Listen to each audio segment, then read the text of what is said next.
يا أيها النبي حسبك الله ومن اتبعك من المؤمنين. یہ جو آیہ کریمہ میں نے آپ کے سامنے تلاوت کی، یہ سورۃ الانفال کی آیت نمبر 64۔ اے غیب کی خبریں دینے والے نبی، حسبک اللہ، اللہ تمہیں کافی ہے۔ اے غیب کی خبریں دینے والے نبی، اللہ تمہیں کافی ہے۔ وَمَنِ اتَّبَعَكَ مِنَ الْمُؤْمِنِينَ، اور یہ جتنے مسلمان تمہارے پیروکار ہوئے، جتنے مسلمان جنہوں نے تمہاری اتباع کی، تو یکم محرم کی آمد ہے، اور یکم محرم حضرت فاروق اعظم عمر فاروق رضی اللہ تعالی عنہ جو آپ کی شہادت کا دن بھی ہے یکم محرم۔ حضرت عمر فاروق رضی اللہ تعالی عنہ آپ ان صحابہ میں سے ہیں جن کو اللہ نے بھی قبول، ویسے تو تمام صحابہ کرام اللہ اور اس کے رسول کے قبول فرمائے ہوئے ہیں، مگر تمام صحابہ کرام جو ہیں یہ نبی کریم صلی اللہ علیہ وسلم، آپ صلی اللہ علیہ وسلم کے مرید ہیں تمام صحابہ کرام۔ حضرت ابو بکر صدیق آپ کے مرید ہیں، حضرت عثمان غنی آپ صلی اللہ علیہ وسلم کے مرید ہیں، حضرت علی شیر خدا کرم اللہ وجہ الکریم آپ کے مرید ہیں، حضرت سلمان فارسی آپ کے مرید ہیں، بلال حبشی آپ کے مرید ہیں، صہیب رومی آپ کے مرید ہیں، تمام کلمہ گو آپ کے مرید ہیں۔ مگر کیا مقام اللہ تعالیٰ نے حضرت عمر فاروق کو عطا فرمایا کہ حضرت عمر فاروق آپ صلی اللہ علیہ وسلم کے مرید بھی ہیں اور آپ کی مراد بھی ہیں۔ حضرت عمر فاروق رضی اللہ تعالی عنہ، کیونکہ حضرت عمر فاروق کو نبی کریم صلی اللہ علیہ وسلم نے مانگ کر لے لیا، اللہ کی بارگاہ میں دعا کی نبی کریم صلی اللہ علیہ وسلم نے، اے اللہ ابو جہل بن ہشام یا عمر بن خطاب سے اسلام کو عزت بخش دے، یا تو ابو جہل عطا فرما دے یا عمر بن خطاب عطا فرما دے۔ تو حضرت عمر بن خطاب نبی کریم صلی اللہ علیہ وسلم کی مراد ہیں، مرید تو ہیں ہی۔ اسی لیے میں نے کہا کہ تمام صحابہ کرام نبی کریم صلی اللہ علیہ وسلم کے مرید ہیں۔ حضرت ابو بکر صدیق بھی مرید ہیں، عثمان غنی بھی مرید ہیں، حضرت علی کرم اللہ وجہ الکریم بھی مرید ہیں، سلمان فارسی بھی مرید ہیں، بلال حبشی بھی مرید ہیں، صہیب رومی بھی مرید ہیں، مگر حضرت عمر بن خطاب وہ واحد ہستی ہیں جو مرید بھی ہیں اور مراد بھی ہیں، جن کو خود نبی پاک صلی اللہ علیہ وسلم نے اللہ سے مانگا کہ مولا کریم یا تو ابو جہل بن ہشام یا پھر عمر بن خطاب سے اسلام کو عزت بخش۔ مشکات شریف کی حدیث ہے۔ اسی طرح ایک اور حدیث میں ہے کہ اے اللہ عمر کے ذریعے اسلام کو طاقت دے دے، اور عمر کے ذریعے اسلام کو طاقت دے دے۔ تو میرے حضور قبلہ و کعبہ بابا جی صاحب رحمۃ اللہ علیہ نے آپ کی منقبت میں لکھا کہ کس دی طاقت رتبہ بیان کر سکی، کملی والے دے دلدار فاروق دا، کملی والے محمد دی آغوش وچ لگا ہویا اے دربار فاروق دا۔ یعنی حضور کا جہاں مزار پرانوار ہے، آپ کی قبر انور کے ساتھ ہی حضرت ابو بکر صدیق بھی آرام فرما رہے ہیں، اور ساتھ ہی حضرت عمر فاروق بھی آرام فرما رہے ہیں۔ کس دی طاقت رتبہ بیان کر سکے، کملی والے دے دلدار فاروق دا، کملی والے محمد دی آغوش وچ لگا ہویا اے دربار فاروق دا، جس دا نا سن کے کمبدے نے کسرا جے، او دے کرتے تے پیمند نہیں جاندے گنے جنتی آکھ کے دتا ہے عمر نو لقب خود شاہ ابرار فاروق دا ہو کے آقا تے ہاتھ وچ مہاراں پھڑے پر غلام اودا ناکا دے اتے چڑھے تان یوسف دے آقا تے پھر کر لویں پہلے تک آ کے ایثار فاروق دا۔ تو یہ نبی کریم صلی اللہ علیہ وسلم کہ وہ فنا فی الرسول صحابی ہیں۔ آپ کا تو قبول اسلام والا جو واقعہ ہے جو تفاسیر کے اندر لکھا ہے کہ جب قریش مکہ نے اعلان کیا کہ ہے کوئی جو بندہ محمد عربی صلی اللہ علیہ وسلم کو قتل کرے اور منہ مانگا انعام حاصل کرے، تو حضرت عمر فاروق نے سنا تو آپ نے ننگی تلوار ہاتھ میں لی اور کاشانہ رسول صلی اللہ علیہ وسلم کی طرف روانہ ہو گئے۔ اچھا، راستے میں آپ کی حضرت نعیم بن عبداللہ رضی اللہ تعالیٰ عنہ سے ملاقات ہوئی۔ انہوں نے حضرت عمر فاروق رضی اللہ تعالیٰ عنہ کو غصے کی حالت میں دیکھا۔ انہوں نے پوچھا، اے عمر، یہ ننگی تلوار لے کر کدھر جا رہی ہو؟ کہنے لگے رسول اللہ صلی اللہ یعنی محمد عربی، میں ان کا سر لینے کے لیے جا رہا ہوں۔ لیکن انہیں کیا علم تھا کہ محبوب خدا صلی اللہ علیہ وسلم حضرت عمر فاروق کو یہ نہیں پتا تھا کہ آپ سرکار صلی اللہ علیہ وسلم نے جو دعا فرمائی ہے وہ دعا پوری ہو چکی ہے، وہ دعا پوری ہو چکی ہے۔ اب میں سر لینے نہیں جا رہا بلکہ سر دینے جا رہا ہوں، اب میں سر دینے جا رہا ہوں۔ تو حضرت نعیم رضی اللہ تعالیٰ انہوں نے فرمایا، بھئی پہلے اپنے گھر کا تو پتہ کر لو، اس کے بعد حضور کے گھر میں چلے جانا۔ تو آپ ذرا حیران ہوئے کہ بھئی کیا کہہ رہی ہیں؟ فرمایا کہ اب تمہارا بہنوئی اور بہن جو ہیں وہ اسی نبی کا کلمہ پڑھ کر اسلام کے اندر داخل ہو چکی ہیں۔ تو آپ غصے کے اندر آپ بھڑک اٹھے تو کہنے لگے کہ آستانہ نبوت کی بجائے پہلے آپ بہن کے گھر چلے گئے۔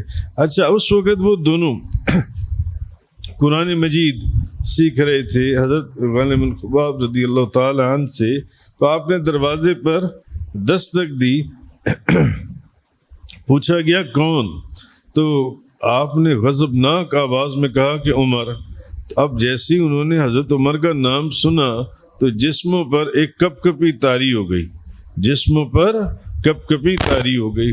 تو جب عمر فاروق رضی اللہ تعالی عنہ، اچھا اب آپ جب اندر داخل ہوئے تو آپ نے مکان میں داخل ہوتے ساتھ پوچھا کہ یہ بتاؤ تم کیا پڑھ رہے تھے؟ تو آپ کی بہن بولی کہنے لگی ہم اپنے سچے اللہ کی کتاب، ہم قرآن مجید پڑھ رہے تھے۔ تو حضرت عمر فاروق کہنے لگے اس کا مطلب ہے کہ تم بھی اسلام میں داخل ہو چکی ہو۔ آپ کی بہن کہنے لگی کہ ہاں ہم بھی اسلام میں داخل ہو چکی ہیں۔ تو عمر فاروق کہنے لگے کہ دیکھو بہتری اس میں ہے کہ اسلام کو چھوڑ دو ورنہ پھر مرنے کے لیے تیار ہو جاؤ۔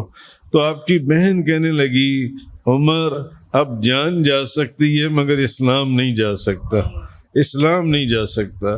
تو جب اب عمر فاروق نے یہ بات سنی تو آپ نے اپنی بہن کو مارنا شروع کر دیا، یہاں تک کہ جسم لہولہان کر دیا۔ مگر وہ ایک ہی بات کہہ رہی تھی کہ جب عمر فاروق رضی اللہ اب مار کر تھک گئے تو اب دل میں خیال آیا کہ پوچھوں تو صحیح کہ آخر وہ چیز کیا ہے جس نے تمہیں اسلام کو نہ چھوڑنے پر مجبور کر دی ہے؟ میری مار سے بھی تم نہیں ڈرتے، میرے تو نام سے لوگ خوف کھاتے ہیں، تو میں تمہیں مار رہا ہوں اور تم کہہ رہے ہو کہ ہم نے اسلام کو چھوڑنا ہی نہیں ہے، تو وہ چیز ہے کیا؟ تو آپ فرمانے لگے اپنی بہن کو کہ مجھے دکھاؤ تم کیا پڑھ رہی ہو۔ تو وہ کہنے لگی کہ اس کو صرف پاک لوگ ہی چھو سکتے ہیں اور تم پاک نہیں ہو، پہلے پاک ہو جاؤ۔ بہن نے کہا پہلے غسل کرو پھر قرآن کو ہاتھ لگاؤ۔ تو حضرت عمر فاروق اٹھے، انہوں نے غسل کیا، قرآن مجید کو پکڑا اور سورہ طٰہٰ کی تلاوت شروع کی۔ اب جیسے تلاوت شروع کی ادھر سے اللہ کے فضل اور نبی کریم صلی اللہ علیہ وسلم، کیونکہ حضور کی دعا تو کام کر چکی ہوئی تھی، اصل تو حضور کی دعا تھی کہ انہوں نے عمر فاروق کو خود مانگا تھا اللہ سے۔ اب دل کی کیفیت بدل گئی. کہنے لگے جہاں سے تمہیں یہ دولت دین و ایمان حاصل ہوئی ہے مجھے بھی وہاں پر لے چلو. اور آپ اسلام کی طرف رغبت کو سن کر اب وہ جو جن سے وہ قرآن پڑھ رہے تھے اور وہ چھپے ہوئے تھے وہ بھی سامنے آ گئے. کہا اے عمر تجھے مبارک ہو، محبوب خدا صلی اللہ علیہ وسلم کی دعا تمہارے حق میں قبول ہو گئی ہے. اور یہ ان کی دعا ہے. اس وقت نبی پاک صلی اللہ علیہ وسلم جب یہ واقعہ یہ ہوا تو حضرت ابن ارقم رضی اللہ تعالیٰ عنہ کے گھر میں تشریف فرما تھے. تو دروازے پر حضرت امیر حمزہ رضی اللہ تعالی عنہ پہرا دے رہے تھے. تو جب صحابہ کرام نے حضرت عمر کو ننگی تلوار لے کر آتے ہوئے دیکھا تو صحابہ کرام کہنے لگے کہ عمر آ گیا، کیا معلوم یعنی کیا ہو جائے. تو حضرت امیر حمزہ رضی اللہ تعالیٰ عنہ نے فرمایا آنے دو، اگر تو وہ اچھی نیت سے آ رہا ہے تو خوش آمدید، ورنہ اسی کی تلوار سے اسی کا سر قلم کر دیا جائے گا. لیکن نبی کریم صلی اللہ علیہ وسلم آپ نے فرمایا عمر کو آنے دو، بلکہ وہ خود نہیں آیا، اس کو کسی نے بلایا ہے. یعنی میں نے اسے اپنے رب سے مانگ لی ہے. چنانچہ حضرت عمر فاروق رضی اللہ تعالیٰ عنہ حضور کے قدموں میں گرے اور پھر حضور کے اوپر ایمان لے آئے. ادھر حضرت عمر رضی اللہ تعالی عنہ آپ نے اسلام قبول کیا، حضرت عمر فاروق رضی اللہ تعالی عنہ نے. تو حضرت عبداللہ بن عباس رضی اللہ تعالی عنہ آپ عنہما فرماتے ہیں کہ جب حضرت عمر رضی اللہ تعالی عنہ اسلام لائے تو حضرت جبریل علیہ السلام نازل ہوئے. اب حضرت عمر ایمان لائے، حضرت جبریل علیہ السلام نازل ہوئے تو فرمایا اے محمد صلی اللہ علیہ وسلم، فرشتوں نے حضرت عمر فاروق کے اسلام لانے کی خوشی منائی ہے. فرشتوں نے، حضرت عمر فاروق نے. اور یہ ابن ماجہ کے اندر ہے، تاریخ الخلفاء کے اندر ہے کہ یہ جو میں نے روایت بیان کی ہے حضرت عبداللہ بن عباس کہ جبریل علیہ السلام آئے اور انہوں نے کہا یا محمد، فرشتوں نے حضرت عمر فاروق کے ایمان لانے کے اوپر خوشیاں منائی ہیں، خوشی. اور نبی کریم آپ کا مرتبہ اور مقام کوئی کیا بیان کریں. نبی کریم صلی اللہ علیہ وسلم، ترمذی شریف کی حدیث ہے اور مشکات شریف کی حدیث ہے. مشکات شریف اور ترمذی شریف کی حدیث ہے.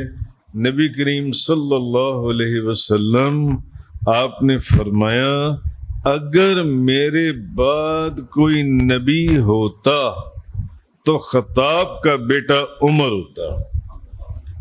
نبی کریم صلی اللہ علیہ وسلم کی حدیث ہے. آپ نے فرمایا اگر میرے بعد کوئی نبی ہوتا تو خطاب کا بیٹا عمر ہوتا، آپ سرکار صلی اللہ علیہ وسلم. اور ایک حدیث میں حضرت سعد بن وقاص رضی اللہ تعالی عنہ سے روایت ہے کہ حضور صلی اللہ علیہ وسلم آپ نے ارشاد فرمایا قسم ہے اس ذات کی جس کی قبضہ قدرت میں میری جان ہے. حضور نے فرمایا، آپ نے فرمایا قسم ہے اس ذات کی جس کے قبضہ قدرت میں میری جان ہے، جس راستے پر اے عمر تو چلتا ہے تو شیطان اپنا راستہ تبدیل کر دیتا ہے. شیطان اپنا راستہ تبدیل کر دیتا ہے، شیطان دوسرا راستہ. یہ مشکات شریف کی حدیث ہے. وہ شیطان دوسرے راستے پر چلا جاتا ہے. اسی طرح حضرت جابر رضی اللہ تعالی عنہ سے روایت ہے. آپ فرماتے ہیں کہ حضور نبی کریم صلی اللہ علیہ وسلم نے فرمایا میں جنت میں داخل ہوا تو اچانک میری ملاقات ابھی طلحہ کی بیوی رمیسہ سے ہوئی. تو پھر میں نے پاؤں کی آہٹ سنی تو میں نے کہا یہ کون ہے؟ انہوں نے کہا یہ بلال رضی اللہ تعالی عنہ ہے. اور میں نے ایک محل دیکھا، اس محل کے صحن میں ایک عورت بیٹھی تھی. نبی پاک صلی اللہ علیہ وسلم فرماتی ہے میں نے پوچھا یہ محل کس کا ہے؟ یہ محل کس کا ہے؟ وہ جنت کے اندر جو ان سے ہے، یہ محل کس کا ہے؟ تو فرمایا گیا کہ یہ محل جو ہے اس عورت نے کہا کہ یہ محل جو ان سے عمر بن خطاب کا ہے۔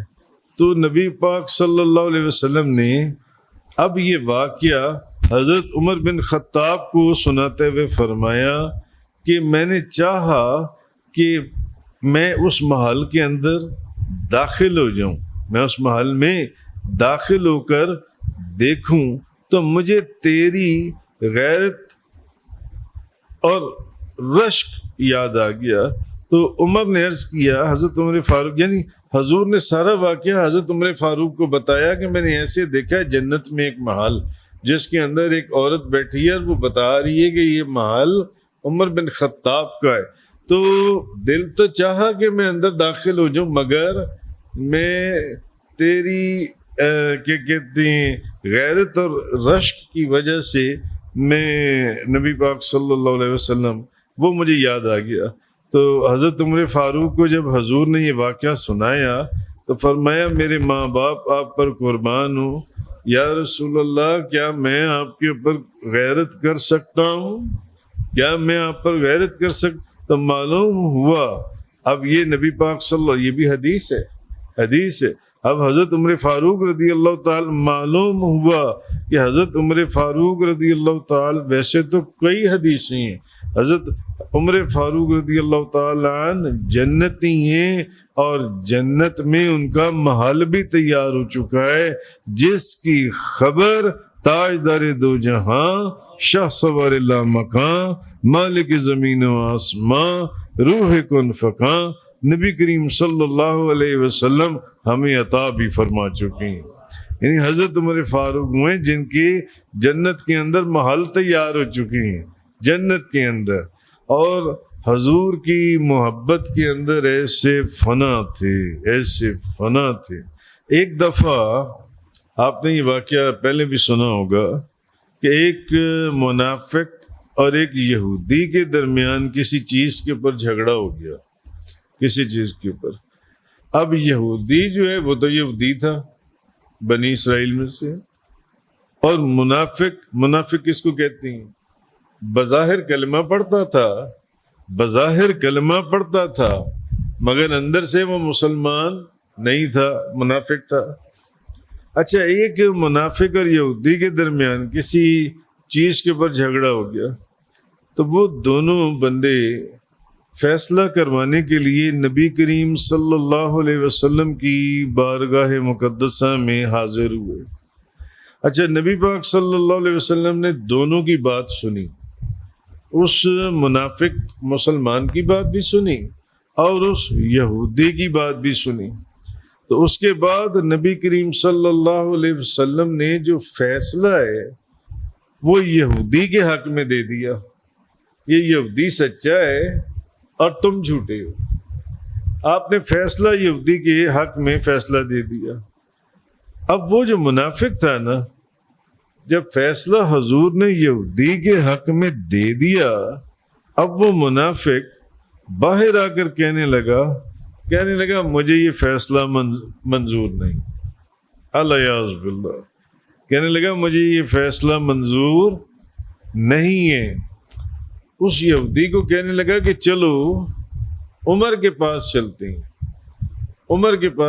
ہیں، عمر سے فیصلہ کرواتے ہیں۔ اب وہ یہودی کہنے لگا کہ ارے بے وقوف، جب تمہارے نبی نے فیصلہ کر دیا اب کسی اور کے پاس جانے کی کیا ضرورت ہے؟ عمر بھی تو انہی کا غلام ہے، انہی کا کلمہ پڑھتا ہے، اور جب تمہارے نبی نے فیصلہ میرے حق میں کر دیا ہے، اب تم عمر کے پاس کہہ رہے ہو کہ عمر کے پاس جانے جون سا ہے، تو اب کسی اور کے پاس جانے کی کیا ضرورت ہے؟ مگر اب وہ تھا منافق، اوپر سے مسلمان بنا ہوا تھا، کیونکہ منافق کی پہچان یہی ہے کہ وہ اوپر سے آپ کے ساتھ ہوتا ہے مگر اندر اس کا کسی اور کے ساتھ ہوتا ہے، وہ اندر کسی آپ کے ساتھ نہیں ہوتا۔ تو وہ بھی بظاہر کلمہ پڑھتا تھا، مسلمان تھا، صحابہ کرام کے بظاہر تو بظاہر تو صحابہ کرام کے اندر ہی دکھائی دیتا ہوگا، مگر اندر سے منافق تھا۔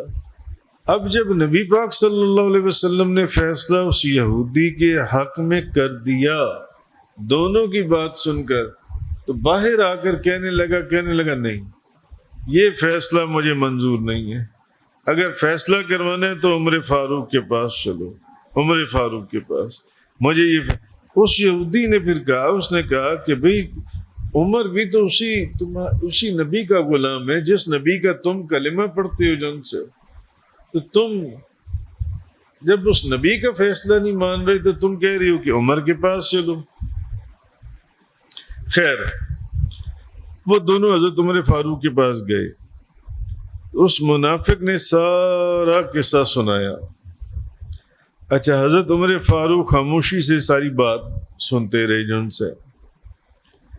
تو اب وہ یہودی بولا، یہودی نے کہا کہ حضرت اس جھگڑے کا فیصلہ جو ہے وہ دربار نبوت میں ہو چکا ہے، دربار نبوت میں اس جھگڑے کا فیصلہ ہو چکا ہے، مگر یہ جو منافق ہے یہ بے ادب اور گستاخ رسول ہے، اس نے آپ کے نبی کے فیصلے کو ماننے سے انکار کر دیا ہے، اس لیے یہ مجھے زبردستی آپ کے پاس لے آیا ہے۔ اس نے آپ کے نبی کی بات نہیں مانی، اس نے نہیں اس بات کو سنی جو ان سے ہے۔ اچھا، حضرت عمر فاروق نے پوچھا، جب حضرت عمر فاروق نے یہ سارا کچھ سنا تو حضرت عمر فاروق رضی اللہ تعالی عنہ جو ہے، حضرت عمر فاروق رضی اللہ تعالی عنہ، تو پھر حضرت عمر فاروق گھر میں داخل ہوئے تو آپ نے تلوار پکڑی اور آپ نے اس منافق کو قتل کر دیا، اور قتل کرنے کے بعد آپ نے یہ فرمایا کہ جب وہ مر گیا کہ اسی طرح فیصلہ کرتا ہوں میں اس شخص کے بارے میں جو اللہ اور اس کے رسول کے فیصلے کو نہ مانے، یعنی جو نبی کریم صلی اللہ علیہ وسلم کے فیصلے کو نہ مانے، فاروق اعظم اس کا فیصلہ اسی طرح کرتے ہیں۔ معلوم ہوا کہ منافق کی سزا یہ ہے، منافق جن سے۔ تو حضرت عمر فاروق کو اللہ تبارک و تعالیٰ نے وہ مقام اور مرتبہ عطا فرمایا کہ کوئی کیا اس کو بیان کرے۔ تو مشہور واقعہ ہے، آپ سیرت کی کتابوں کے اندر یہ واقعہ لکھا ہوا ہے موجود، کہ گورنر جو مصر کا گورنر تھا، حضرت عمرو بن عاص رضی اللہ تعالی عنہ کے پاس مصر کے لوگ اکٹھے ہوئے اور عرض کیا کہ دریائے نیل جو ہے، دریائے نیل یہ ہر سال خشک ہو جاتا ہے، دریائے نیل یہ ہر سال خشک ہو جاتا ہے جب تک ہم ہر سال اس دریا کے اندر ایک کواری لڑکی نہ ڈالیں، اس لڑکی کی بلی نہ چڑھائیں، تو یہ دریا اس وقت تک چلتا نہیں ہے، یہ دریا جو ان سے۔ تو اب لوگ حضرت عمرو بن عاص رضی اللہ تعالی عنہ کے پاس مصر میں اکٹھے ہوئے، کہ چونکہ ہر سال دریا کا پانی ختم ہو جاتا تھا، تو انہوں نے کہا کہ جب تک اس میں ایک نوجوان کواری لڑکی نہ ڈالیں اس دریا کے اندر، تو یہ دریا دوبارہ چلتا نہیں ہے۔ تو حضرت عمرو بن عاص نے یہ سارا واقعہ حضرت امیر المومنین حضرت عمر فاروق کو لکھ کر بھیجا، ان کو بھیجا۔ تو حضرت عمر فاروق نے، جو گورنر مصر تھے، آپ نے ان کا خط پڑھا، حضرت عمرو بن عاص رضی اللہ تعالی عنہ کا۔ تو آپ نے خط پڑھا تو آپ نے اس خط کا ایک جواب آپ نے لکھا، جو ان سے فرمایا کہ یہ جو خط ہے نا، یہ دریا کے اندر ڈال دینا، یہ خط دریا کے اندر ڈال دینا، انشاءاللہ دریا چل جائے گا، دریا جاری ہو جائے گا، انشاءاللہ دریا جاری ہو جائے گا۔ تو جب یہ خط حضرت عمر بن عاص کو ملا تو انہوں نے خط میں ڈال کر وہ رکا، وہ پڑھا جس میں تحریر تھی کہ اسے دریا میں ڈال دینا، تو اس میں حضرت عمر فاروق نے لکھا تھا کہ اے دریائے نیل، اگر تو خود جاری ہے تو پھر تو جاری نہ ہو، اگر تو خود سے جاری ہے، تو خود سے چلتا ہے تو پھر تو نہ چل، تو جاری نہ ہو، لیکن اگر تجھے اللہ جاری کرتا ہے تو میں اللہ سے درخواست کرتا ہوں کہ تجھے جاری فرما دے۔ چنانچہ جو گورنر مصر تھا اس نے جیسے ہی یہ رکا دریا میں ڈالا تو دریا فوراً جاری ہو گیا۔ میں خود دیکھ کر رہی ہوں مصر کے اندر دریائے نیل، اس دریائے نیل کے اندر اتنے بڑے بحری جہاز چل رہے ہیں کہ آپ سوچ نہیں سکتے۔ یہ وہی دریائے نیل ہے جس دریائے نیل کا پانی ہر سال خشک ہو جاتا تھا، تو حضرت عمر فاروق نے اس کے اندر اپنے ہاتھ کا لکھا وہ رکا ڈلوایا تھا، تب سے یہ دریائے نیل جاری ہے اور آج تک جاری ہے۔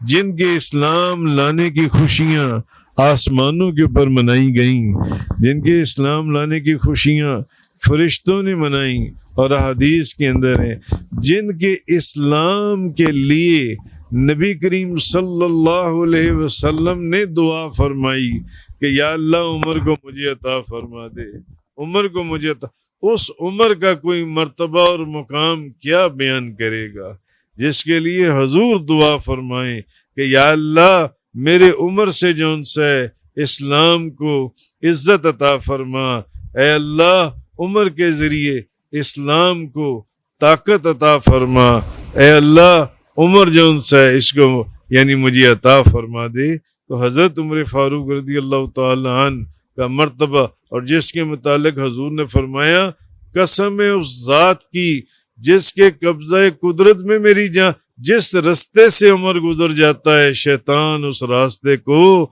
بدل دیتا ہے، شیطان اس راستے سے ہٹ جاتا ہے۔ تو حضرت عمر فاروق کو اللہ تبارک و تعالیٰ نے وہ بزرگیاں اور وہ شانیں عطا فرمائیں کہ اللہ تعالیٰ ان کے اسوہ حسنہ، ان کے قدموں اور ان کے راستے کے پر چلنے کی ہم سب کو بھی توفیق عطا فرمائیں۔